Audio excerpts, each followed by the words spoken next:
Assalamualaikum warahmatullahi wabarakatuh. Ibu dosen yang saya hormati, perkenalkan nama saya Ahmad Rodi, saya dari kelas A24. Pada tugas akhir semester ini, saya mengangkat sebuah kasus ya.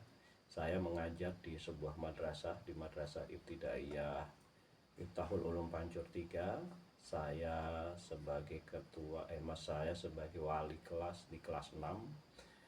Saya menemukan beberapa kasus anak bermasalah ya, antara lain dalam pengelolaan emosi. Ada beberapa anak, namun yang satu ini serasa lebih istimewa. Oleh karena itu saya angkat secara khusus dalam UAS BK kali ini. Saya sebenarnya mengenal anak ini sudah beberapa tahun yang lalu ya, ketika ada sebuah perkemahan di sekolahan.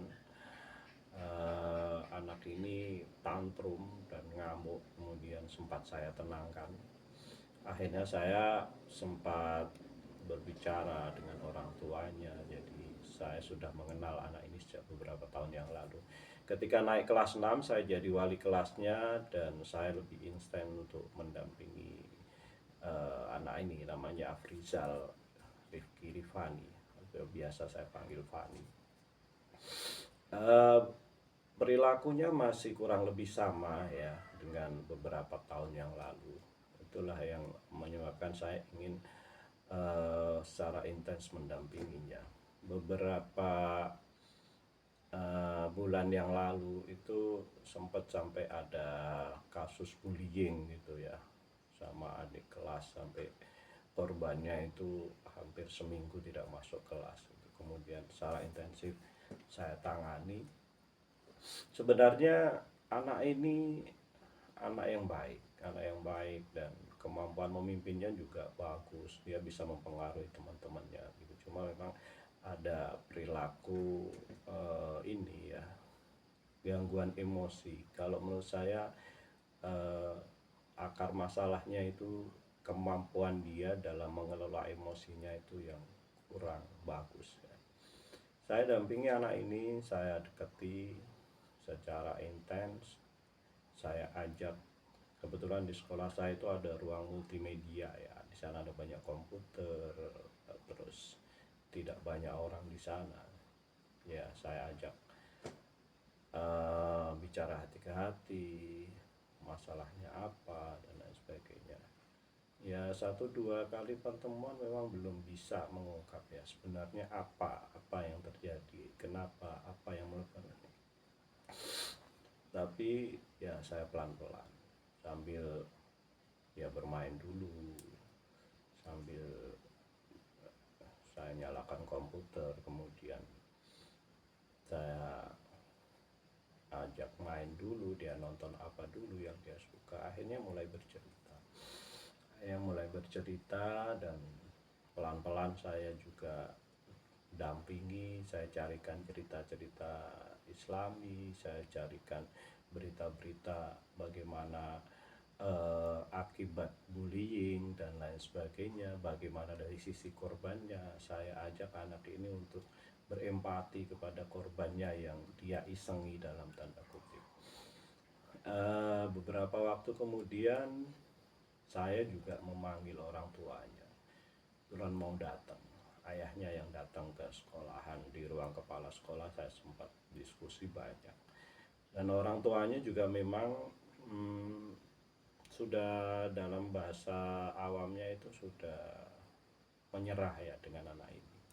Di rumah juga begitu, katanya kalau diingatkan itu sampai piring-piring apa semua pecah gitu, dan lain sebagainya. Dari sisi orang tua begitu. Kemudian saya juga ngobrol dengan guru-guru lain, ada guru juga yang tetangga si anak ini, kemudian cerita bagaimana di rumah, bagaimana ya memang tabiatnya. Tapi ada yang menarik yang bisa saya temukan, bahwa anak ini perlakuan kedua orang tuanya tidak konsisten gitu ya.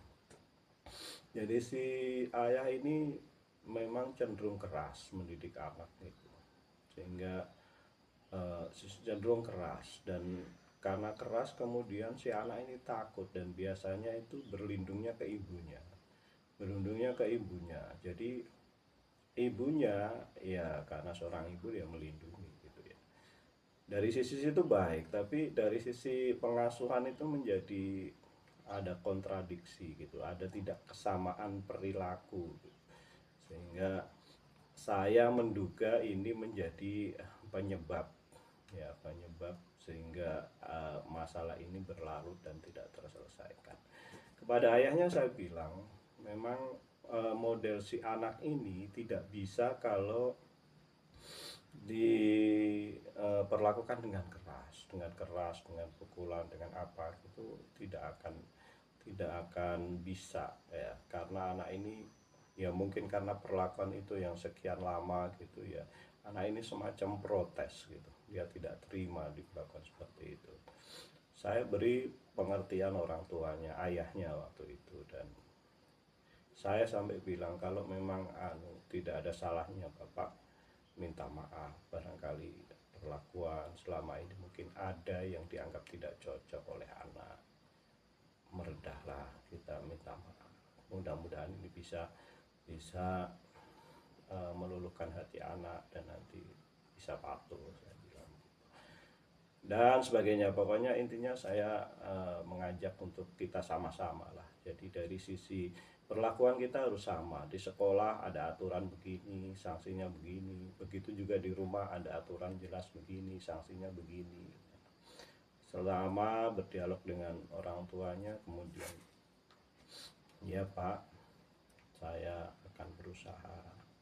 Kemudian si bapak ini juga udah berkomitmen kalau nanti dia berbuat baik akan diberi hadiah, akan diberi uang jajan yang lebih dan sebagainya kalau menurut aturan. Dan saya juga berpesan pada ibunya untuk jangan berbeda, maksudnya kalau ayahnya ini juga ibu jangan melindungi, tapi ibu berikan penjelasan apa yang dilakukan ayah itu karena sayang sama kamu, karena ingin kamu berubah dan lain sebagainya. Jadi didiklah anak ini dengan cinta, saya bilang begitu. Dan kita juga intens ya, setelah itu kita intens berkomunikasi dengan orang tuanya. Walaupun belum dikatakan berhasil ya, belum dikatakan berhasil, tapi sudah mulai ada perubahan ya. Ini minggu lalu kan ada tes ujian akhir semester ya. Saya lihat perilakunya sudah lumayan, sudah bisa fokus, sudah bisa mengerjakan tugas dengan baik, dan sudah tidak terlalu agresif. Kalau dari sisi akademis saya belum bisa menjamin ya ada perubahan, tapi setidaknya dari sisi perilaku dia bisa fokus, dia berkonsentrasi mengerjakan. Kemudian sebulan ini sejak ditangani itu secara serius juga tidak ada laporan bullying ya, seperti dulu itu sering. Itu progresnya ya, tapi ini tetap kelemahannya adalah tindakan konseling begini ini di sekolahan kami itu belum menjadi sebuah program yang berkelanjutan gitu. Kami baru bekerja jika ada kasus, jika ada permintaan gitu. Jadi masih inisiatif saya saja ya, barangkali anak mana yang perlu di treatment dan lain sebagainya. Kurang ada programnya secara berkelanjutan, saya kira itu. Tapi menurut saya memang konseling islami tetap sangat berguna bagi anak-anak ya, terutama dalam hal internalisasi nilai-nilai Islam itu ke dalam diri anak. Jadi mudah-mudahan tidak ada kasus-kasus seperti ini lagi di sekolahan kami. Dan demikian apa yang bisa saya sampaikan. Terima kasih Bu dosen bimbingannya selama 1 semester ini. Saya banyak belajar bagaimana melakukan konseling, bagaimana menghadapi anak-anak, bagaimana menghadapi orang tua, dan mudah-mudahan ini adalah upaya kita untuk mendidik anak-anak ini menjadi lebih baik dan berakhlak mulia. Terima kasih, saya Ahmad Rodi, kelas A24.